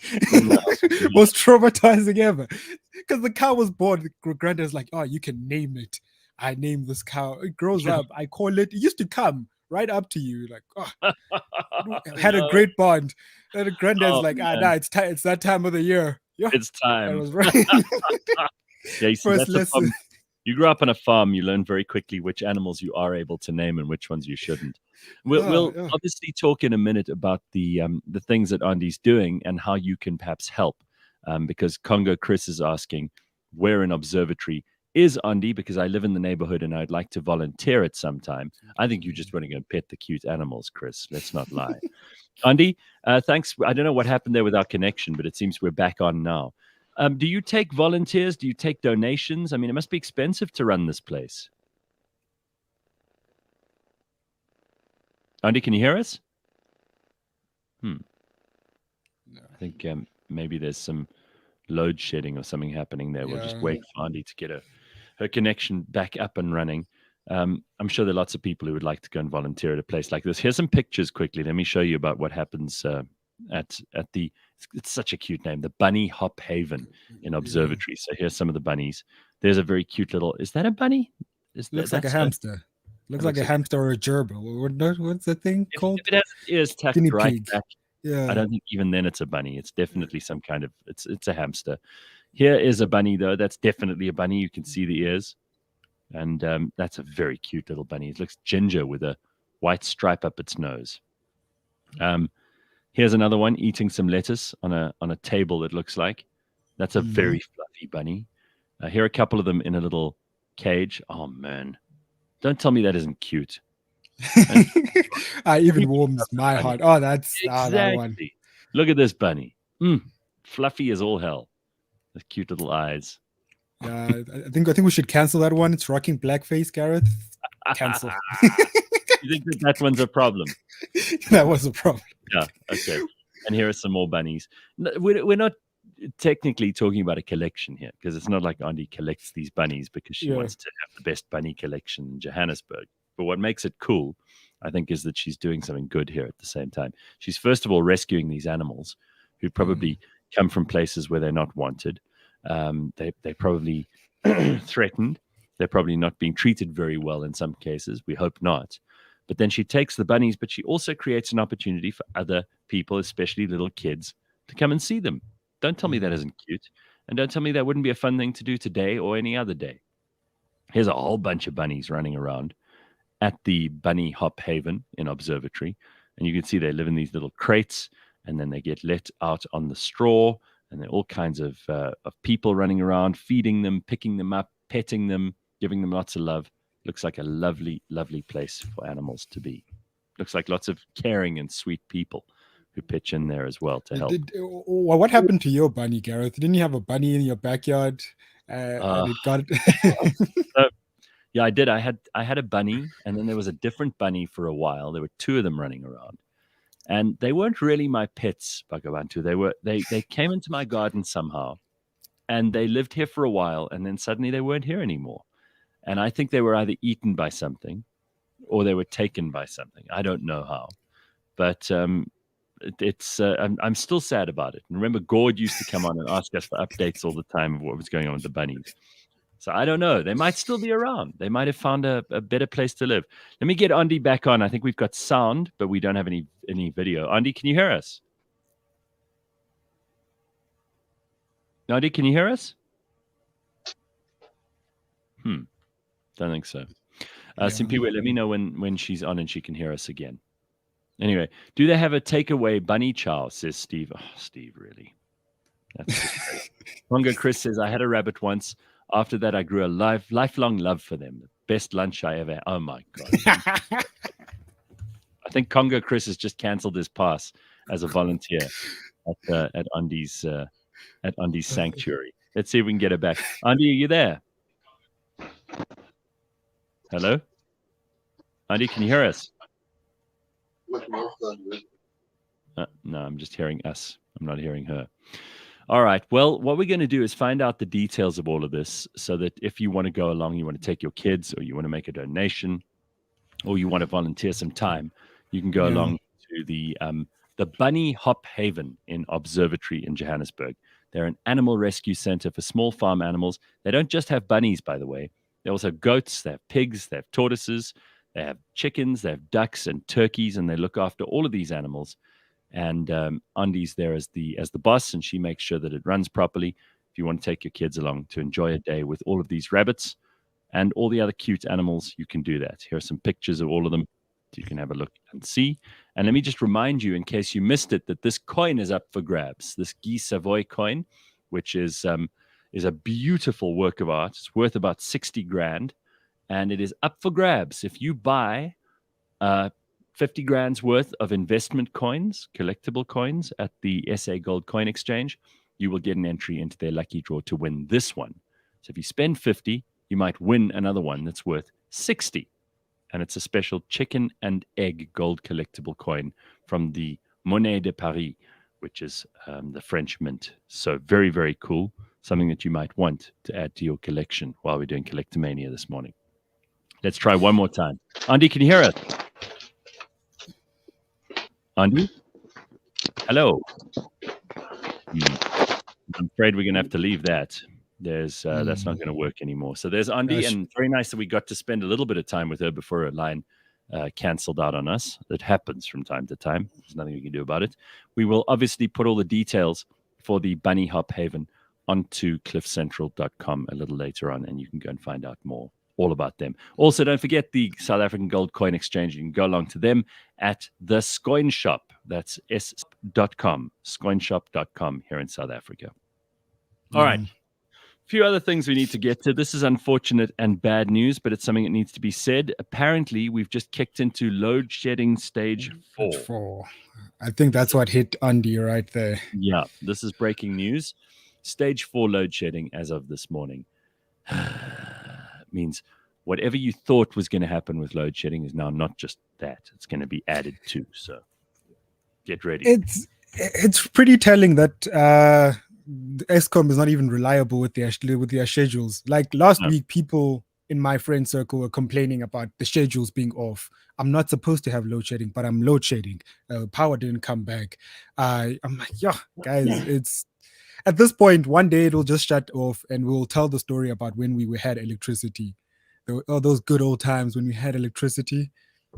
Well, you know what bothers me about this? And, it's both a problem and a solution. We've spoken about it a million times on the show, and I don't want to bore anyone with the same old thing. But people who can make a plan will make a plan. So if you can afford solar, or you can afford a generator, or even just a UPS that you can afford, you will buy that. So you will continue, if you can afford that, to live a reasonably normal life. You may be inconvenienced a little bit. You may have to, do without the heaters and the kettle and all of that stuff, but you'll still be able to run your office from home. And many people will be able to do that. Some people, rich people, will be able to put in full solar and batteries and all kinds of things, and they'll never feel load shedding. And there are already millions of South Africans who are in that position. But the poor South African will just get hit harder and harder by this. And the people who cannot afford this are going to become more and more separate from the ones who can. So we're going to end up with a more and more unequal society. And this is the legacy of what this whole Eskom thing is going to be, is it's going to make society less equal. And that's a problem. Yeah. I mean, especially if you profess to be a government that cares about equality, and you profess to be a government that's interested in raising the level of every South African's life. You can't say that with one voice and then with another voice allow Eskom to make the whole society even less equal. And that's precisely what's going to happen. Just last year, Gwede, Minister of Energy or something like that, he was, for me, it didn't come off as a thing to be proud of, but he was proud of that they finally powered all the parts of the Eastern Cape. I'm like, that's 20 years later, 20 plus years later, and you guys are flaunting that. That's a disgrace. That's embarrassing to anyone else. That's embarrassing. But he's like, oh, we're finally done with like putting power lines in the most rural parts of the Eastern Cape. Like that's terrible, dude. Well, here's a message from Leanne Mole, who was going to be on the show with us this morning, actually. She sent this to me. She said, still no power. This was at 5:30 this morning. Still no power. All power banks to charge my devices have run dry. Having a memorial service this morning for refrigerated and frozen items. Because obviously her, fridge and freezer are given up now. No warm water in the geyser. Sorry to be missing out on the bunnies. Have a good show. Peace and love. So I said, no stress. But she showed me a video of her power inverter, which has got nothing left on it either. So you know what? It's bad enough if you've got to deal with all the things that Leanne has to deal with. But imagine being in KZN as Ntokozo is. Load shedding is no fun when there's no water as well, which is what he's got to deal with. Remember when Jacob said that load shedding will be a thing of the past by 2022? Well, it's 2022 and we still have load shedding. So, I think Jacob is a thing of the past. Is he? No, absolutely. So this is all going on. So I think a lot of people are very frustrated by all of this morning, but we thought we'd just mention that's breaking news that load shedding has gone to level 4 for people in South Africa and trapped without power this morning. Great news, everybody. So exciting to tell you that after such a nice thing with bunnies and everything else. Warm and cuddly, guys. It's terrible. So South Africa, the South African government has failed its people. Like, this is not a news flash or breaking news, but at every point, man, you just get tired of hearing it. Yeah, and then when you get your bill for like electricity and water, and you realize how expensive it is to get no power, like that's the irony. It's still increasing. Yeah, precisely. Anyway, guys, let's leave that alone, because it's just not going to get us anywhere. It's not going to help anybody to hear all these horrible stories. But I think there are a lot of other things that are going on in the country that people need to be paying attention to. There are these shack fires, there are the floods in KZN. But for many people, a weekend spent with family, a weekend spent in celebration of your faith, whatever it might be, because all the great three monotheisms had their celebrations over the weekend. And for many people, also the first weekend of what felt like proper winter. And I don't want to say that too soon, because it's definitely still autumn, and there were 1 or 2 good hours where the sun was out and it felt like a normal happy sunny day. And you're not ready yet to let go of summer, I know, but we are definitely in autumn, and you can feel it's getting colder. And for lots of people, this is the time where you get all cozy. You might have spent some time under the blankets. You might have spent some time just being lazy. If you did that, awesome. And I also need, because it's that time of year too, I need to now get some new series to watch. So if you have any ideas, because poor old Bakh'abantu was watching Star Wars from beginning to end again. Hey, it's a classic. It's a classic. I love Star Wars. I'm not going to criticize you, but maybe there's some new stuff that we should be checking out. If anybody has any ideas. Huh? I don't know. People, the last new thing I watched was this show called Billions. Interesting stuff. Interesting stuff. It's the peak of, it's one of the peak of television, because Succession is, I think it's my number 1 show of all time. But Billions is also like, you see these people that are rich, Elon Musk types that are just taking over the world, and they don't care about mundane problems. This guy gives a toast about losing 3.5 billion in crypto. I'm like, yo, dude, that's dollars. You just lost it. And he's like, it happens, just another afternoon. Speaking of Elon, I don't know if you saw that he's now ratcheted up his 9.2% of Twitter. He's now offering to buy the whole thing. Foot stewards. He's made an offer, a hostile takeover. He says he'll pay some foot stewards. Yeah, the whole thing. the most South African thing ever, foot stewards. Some $40 billion or just over that. I think it's 42. Yeah. He's like, nah, I'll get all of it if you guys want, because they offered him a board seat. And because they wanted to cap him at 15, because if you're on the board, you capped at 15 shares. He's like, nah, I just want the entire thing. He refused the board seat, and he wants the entire piece of Twitter. And Twitter's it hasn't made a profit ever since its creation.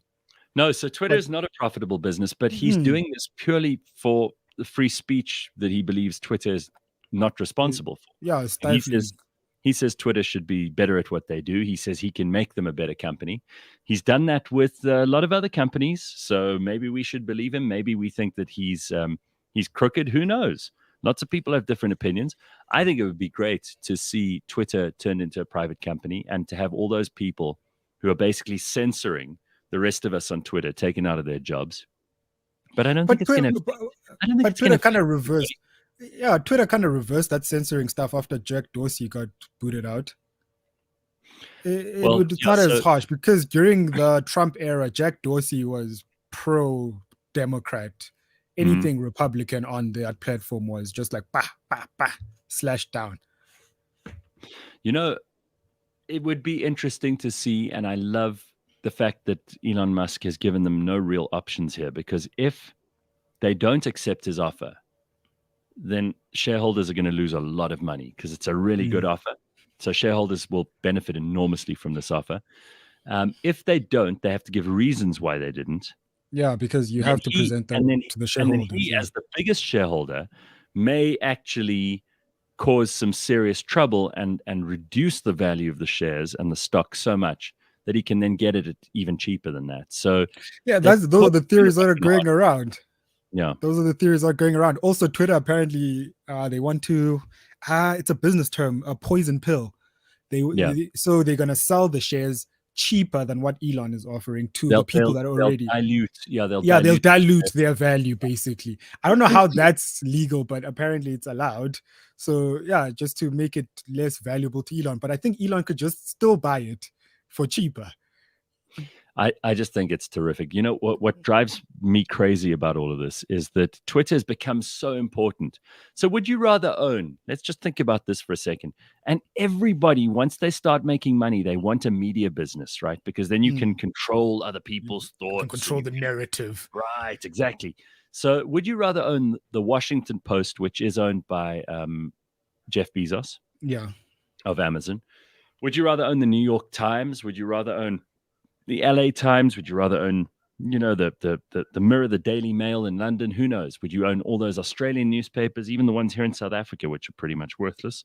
But let's say, would you rather have them on one hand, all of them? Let's put all the newspapers together and say you can own them all, which used to be the idea of having complete control of the media. Or Twitter.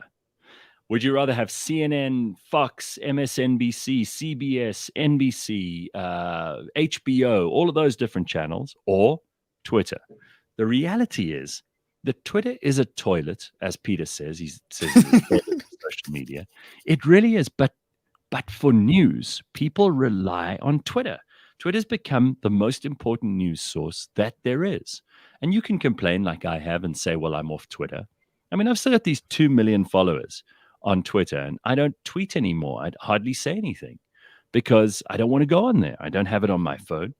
What would happen if Elon Musk takes over and he just allows us to see what's going on? Because I know I've often been shadow banned just because I have opinions that maybe Twitter doesn't like.